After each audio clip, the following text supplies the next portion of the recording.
जाओगे बेटा? हम लिखवाएंगे, मेरे मरने के बाद तुम सब फंसेंगे। 32 लोग, जी हाँ, पूरे 32, और सामने सिर्फ 13 साल की एक मासूम बच्ची जो इतनी बेबस और नादान थी कि इस क्रूर दुनिया के धोखे को समझ भी नहीं सकती थी। एक ऐसी उम्र जहां बच्चे सही और गलत का फर्क भी नहीं जानते, उस उम्र में इस मासूम को इन दरिंदों ने 4 दिनों तक जिंदा लाश बना दिया।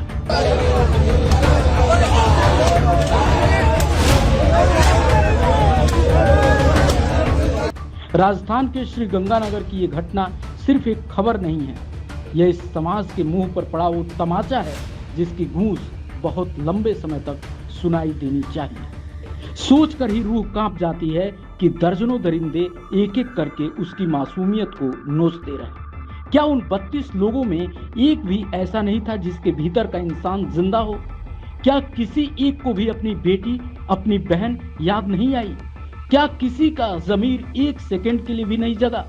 अगर नहीं तो मान लीजिए कि हम एक बीमार समाज में जी रहे हैं। चलिए आपको सिलसिलेवार तरीके से बताते हैं कि आखिर ये पूरा मामला क्या है और इन दरिंदों ने किस तरह इस खौफनाक वारदात को अंजाम दिया।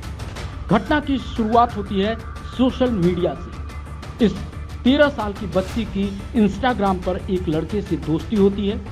18 जून को ये बच्ची उस दोस्त से मिलने के लिए श्री गंगानगर से करीब 100 किलोमीटर दूर विजयनगर गई थी, लेकिन वहां उस तथाकथित दोस्त ने दोस्ती को कलंकित करते हुए इस मासूम के साथ रेप किया। दरिंदगी का ये सफर यहीं नहीं रुका।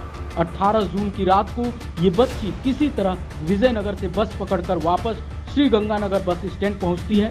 घर जाने के लिए वहां से एक ऑटो रिक्शा लेती है, लेकिन उसे क्या पता था कि जिसे वो अपना मददगार समझ रही थी वो असल में एक भेड़िया है। वो रिक्शे वाला उस डरी हुई बच्ची को घर छोड़ने के बजाय एक होटल में ले जाता है।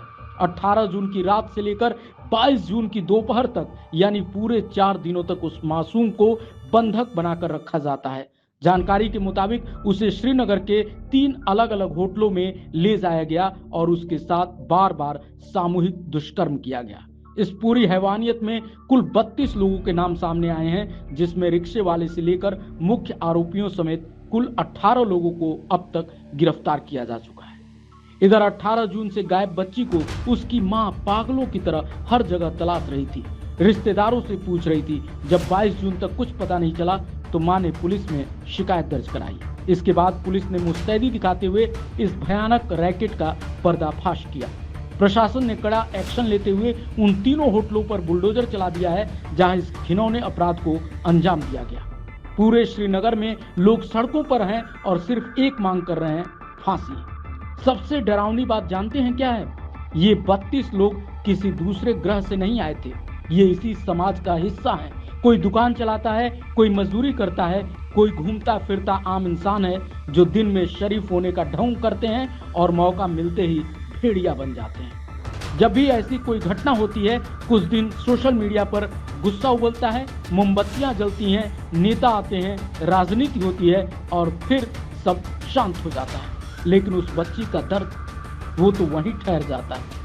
अपराध तब बढ़ते हैं जब अपराधियों के मन से कानून का खौफ खत्म हो जाता है, जब उन्हें लगता है कि कोर्ट कचहरी के चक्कर में सालों बीत जाएंगे और वो बच निकलेंगे। इस केस में न कोई राजनीति होनी चाहिए, न जाति देखनी चाहिए, न ही धर्म।